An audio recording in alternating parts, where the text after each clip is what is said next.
வில்லன்கிற பேரில் காமெடி பண்ணிக்கிட்டு இருக்க தங்கராஜை உங்களுக்கும் பிடிக்குமா? அப்போ இந்த வீடியோவுக்கு லைக் பண்ணிட்டு வாங்க நாளைக்கான ப்ரோமோக்கான ப்ரிடிக்ஷன் என்னன்னு பார்க்கலாம். விருந்துக்கு வந்த இடத்துல தங்கராஜ் சோஃபாவில் சாஞ்சு உட்காந்துட்டு சுரேஷ் கிட்ட சொல்கிறாரு, ஆமாம் சுரேஷ், உன்னோட குழந்தைய பேர் என்ன சொன்ன? காந்திமதி தானே? ஏமா காந்திமதி இங்கே வா அப்படின்னு அழகுமதியோட தங்கச்சியை கூப்பிட உடனே அழகுமதி வந்து, என்ன கிண்டல் பண்ணுறீங்களா? பேரை வச்சு அவள் பேர் ஒன்றும் காந்திமதி கிடையாது அப்படின்னு சொல்ல உடனே சுரேஷ், என்ன இப்போ என்ன கிண்டல் பண்ணிட்டாங்க?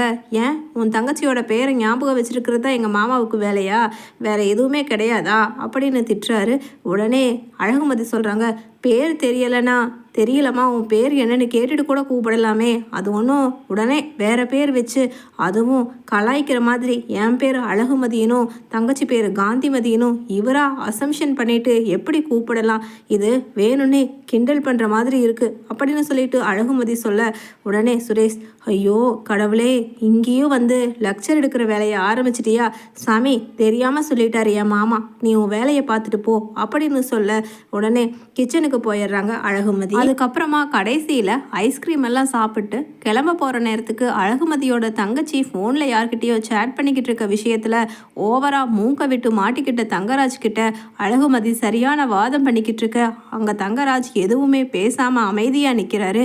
சுரேஷும், இதை பாரு, உங்கள் வீட்டுக்கு எங்கள் மாமா விருந்துக்கு வந்ததே பெரிய விஷயம், அதையும் மீறி நீ தேவையில்லாமல் இப்படி அவர் அசிங்கப்படுத்திட்டல அப்படின்னு சொல்ல, இதை பாருங்க, உங்கள் மாமா கண்டிப்பாக என் தங்கச்சி காலில் விழுந்து மன்னிப்பு கேட்கணும். காலில் விளையாட்டியும் பரவாயில்ல, தான் பண்ணது தப்பு தான், அடுத்தவங்க ஃபோனை பிடுங்கி அநாகரிகமாக பார்த்தது என்னோட பெரிய தப்புன்னு சொல்லி பகிரங்கமாக இங்கே அவகிட்ட மன்னிப்பு கேட்கணும். இல்லைனா நிச்சயமாக இதை நான் விட போகிறதே கிடையாது அப்படின்னு அழகுமதி சொல்ல உடனே சுரேஷ் சொல்கிறாரு, நான் தெரியாமல் தான் கேட்குறேன், உன் மனசில் என்ன பெரிய பருப்புன்னு நினப்பா அப்படின்னு சொல்லிட்டு கேட்க உடனே, என்ன பேசிக்கிட்டு இருக்கீங்க? உங்கள் மாமா பண்ணது தப்பு, சாரின்னு ஒரு வார்த்தை சொல்லிட்டு கிளம்ப வேண்டியது தானே.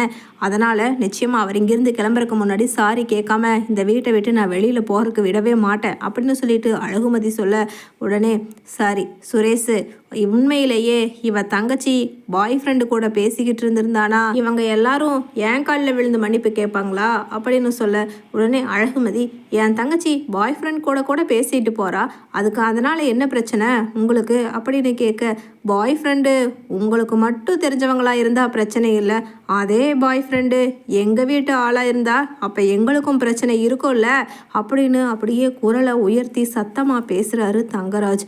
உடனே சுரேஷும், மாமா என்ன சொல்கிறீங்க அப்படிங்க உடனே அழகுமதியும் புரியாமல் குழம்பி போய் குழப்பத்தில் பார்க்குறாங்க.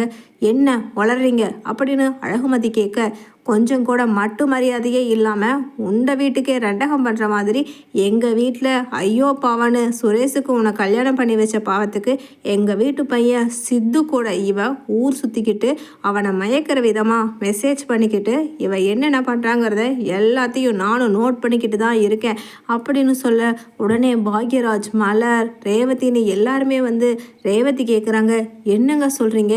என் தம்பி சித்துவை அழகுமதியோட தங்கச்சி என்ன ஊர் சுற்றுறாளா? புரியல. ஏமா எங்கள் தம்பி சித்துவை உனக்கு தெரியுமா அப்படின்னு ரேவதியும் கேட்க, தெரியுக்கா, அவரும் நானும் ஒரே காலேஜ் தான் அப்படின்னு சொல்ல, அப்படி வா வலிக்கு அப்படின்னு அங்கே கால் மேலே கால் போட்டு திரும்பவும் உட்காந்துடுறாரு தங்கராஜ்.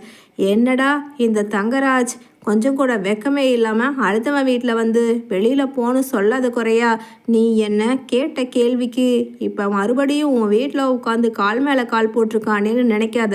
ஏன்னா இது நான் கட்டின வீடு, அதாவது நான் பிச்சை போட்ட பணத்தில் நீங்கள் கட்டின வீடு, அதனால் நியாயப்படி இப்போ வரைக்கும் இந்த வீடு என்னோட வீடு தானே அப்படின்னு சொல்லிட்டு பின்னாடி 2 கையையும் சோஃபா மேலே தூக்கி வச்சுட்டு அப்படியே ராஜா கணக்காக உட்காந்துக்கிறாரு கால் மேலே கால் போட்டு தங்கராஜ். எனக்கு ஒன்று தெரிஞ்சாகணும், எங்கள் சித்துவை மயக்க சொல்லி என்ன ராமமூர்த்தி, நீயும் பொண்டாட்டியும் உன் பொண்ணுக்கிட்ட சொல்லிட்டீங்களா? ஆமாம், நல்லா சௌகரியமான குடும்பம், சொந்த வீடு, அதுக்கப்புறம் எல்லாருமே கை நிறைய சம்பாதிக்கிறவங்க, அந்த வீட்டுக்கு போனால் நல்லா சொகுசாக இருந்துக்கலாம், நகை நட்டு ஏதும் போடாமல் உன் மூத்த பிள்ளைய அனுப்பின மாதிரியே இந்த பிள்ளையையும் எப்படியோ இலவசமாக ஒன்று வாங்கினா ஒன்று ஃப்ரீங்கிற மாதிரி அனுப்பிச்சிடலான்னு பிளான் போட்டு தான் நீ தான் இப்படி பழகிறதுக்கு கற்றுக் கொடுத்தியா அப்படின்னு சொல்ல, சார் உண்மையிலேயே இப்போ நீங்கள் சொல்கிற வரைக்கும் எனக்கு தெரியாது அப்படின்னு சொல்ல, அங்கே வந்து அழகுமதியோட அம்மா அவங்க தங்கச்சியை பிடிச்சு அடிக்கிறாங்க. ஏண்டி இத்தனை பேர் இங்கே உட்காந்துருக்கும் போது உனக்கு என்னடி சேட் வேண்டி கிடக்குது? அதுவும் உங்கள் அக்காவை கட்டி கொடுத்த வீட்டில் இப்படி ஒரு கெட்ட பேரை உண்டு பண்ணி விட்டுறியே. அவள் உனக்காக எப்படி வாதாடினா, இப்போ அவளே அசிங்கப்பட்டு நிற்கிற அளவுக்கு நடந்துட்டியேடி பாவி அப்படின்னு சொல்ல, அங்கே பாக்யராஜ் ரேவதியை கூப்பிட்டு சொல்கிறாரு, ரேவதி மாமாவை வா கூட்டிட்டு வா போகலாம், இங்கே இருந்தாருன்னா இன்னும் ஏதாவது பெரிய பிரச்சனை தான் பண்ணிக்கிட்டு இருப்பாரு அப்படின்னு சொல்ல, உடனே ரேவதியோ என்னங்க கிளம்பலாம், குழந்தைக்கு உடம்பு சரியில்லாமல் வீட்டில் விட்டுட்டு வந்திருக்கோம், இந்த பிரச்சனையை பெருசு பண்ண வேண்டாம், ஏன்னா சித்துவும் இந்த பொண்ணும் ஒன்றா படிக்கிறாங்க, அதனால் கூட சாதாரணமாக சேட் பண்ணியிருக்கலாம் அப்படின்னு சொல்ல, கால் மேலே கால் போட்டிருந்த தங்கராஜ் விசுக்குன்னு காலை கீழே போட்டுட்டு எழுந்திரிச்சு நின்று, என்ன ரேவதி இவனை இன்னும் கொஞ்ச நேரம் இங்கே விட்டால் பெரிய பிரச்சனை ஆகிடுன்னு கூட்டிகிட்டு போடலானா, நான் வர்றேன், ஆனால் அதுக்கப்புறம் அங்கே உங்கள் வீட்டில் வந்து கொஞ்சம் பேசி முடிக்க வேண்டிய பஞ்சாயத்து இருக்குது, அதனால் கிளம்புவோம், சுரேஷ் வா போகலாம் அப்படின்னு சொல்ல, அழகுமதியும் சரிம்மா நான் வரேன் அப்படின்னு சொல்லிட்டு போகிறாங்க. அதே சமயம் அங்கே வீட்டுக்குள்ளே போயும் போகாததுக்கு முன்னாடியும் ராஜலட்சுமி, மாப்பிள்ள வாங்க மாப்பிள்ள, நீங்களுமா விருந்துக்கு போயிருந்தீங்க, அந்த கேடுகட்ட வீட்டுக்கு நீங்கள்லாம் ஏன் மாப்பிள்ள, பாவம் உங்கள் தகுதி என்ன, உங்ககிட்ட கை கட்டி வாய்ப்பத்தி கை நீட்டி சம்பளம் வாங்குற அவங்க தகுதி என்ன மாப்பிள்ள, ஏன் மாப்பிள்ள நீங்கள்லாம் போயிட்டு, அதான் உங்களையே விருந்துக்கு நான் அழைக்க சொல்லவே இல்லை, வேண்டான்னு சொல்லிட்டேன் அப்படின்னு சொல்ல, இல்லாத போனது நல்லதாக தான் போச்சு, ஏன்னா அவங்களோட பிளான் என்னங்கிறத கண்டுபிடிச்சிட்டான் இந்த தங்கராஜ் அப்படின்னு சொல்ல, என்ன மாப்பிள்ள சொல்கிறீங்க, ஏதோ புதிர் போடுற மாதிரி இருக்கே அப்படின்னு ராகவனும் கேட்க, ஆமாம் மாமா ஆமாம், ஏன்னா இங்கே நிற்கிறாள்ல உங்களோட இரண்டாவது மருமகள், இவளோட தங்கச்சியை இந்த வீட்டுக்கு சித்துவுக்கு பழக சொல்லி இங்கே மருமகளாக அனுப்பிச்சி வச்சிடலான்னு அக்கா பிளான் போட்டு கொடுத்துருப்பா போல், தங்கச்சி அதை கரெக்டாக எக்ஸிக்யூட் பண்ணிக்கிட்டு இருந்தா, அதை நான் கண்டுபிடிச்சிட்டேன் அப்படின்னு சொல்ல, உடனே சித்துவும் உள்ளேருந்து வர்றாங்க. என்ன மாப்பிள்ள சொல்கிறீங்க? ஆமாம், சித்துவுக்கோ அவன் தங்கச்சி, அதான் அழகுமதியோட தங்கச்சிக்கோ ஏதோ பழக்கம் இருக்கும் போல், இவங்க 2 பேரும் தான் செல்ஃபோனில் சேட் பண்ணிக்கிட்டு இருந்தாங்க, அதை கண்டுபிடிச்சிட்டேன்னு சொல்லி இந்த அம்மாவுக்கு ரொம்ப தான் கோபம் வந்து என்னை அடிக்காத குறையா செருப்பில் அடிக்காத குறையா அத்தை கேள்வி மேலே கேள்வி கேட்டு அசிங்கப்படுத்திட்டா உங்கள் மருமக அப்படின்னு தங்கராஜு சொல்ல, என்ன மாப்பிள்ள சொல்கிறீங்க, இவ தங்கச்சி நம்ம சிந்துவை மயக்கிறதுக்கு மெசேஜ் பண்ணிக்கிட்டு இருந்தான்னு சொல்கிறீங்க, பத்தாததுக்கு இவ உங்களை அவமானப்படுத்திட்டாளா, இவளை பாருங்க அப்படின்னு அடிக்க போகிறாங்க ராஜலட்சுமி.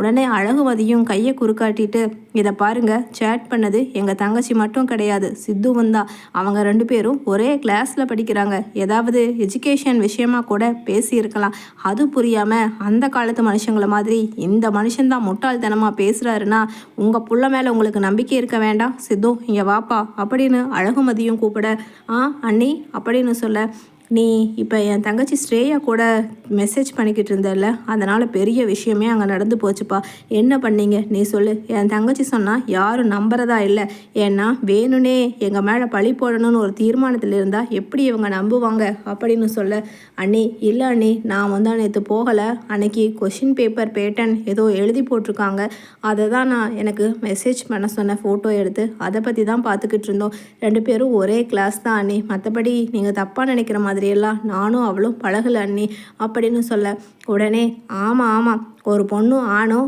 ஒன்றா பேசுனா அதுக்கு பேர் என்னன்னு ராஜலட்சுமி திட்டுறாங்க.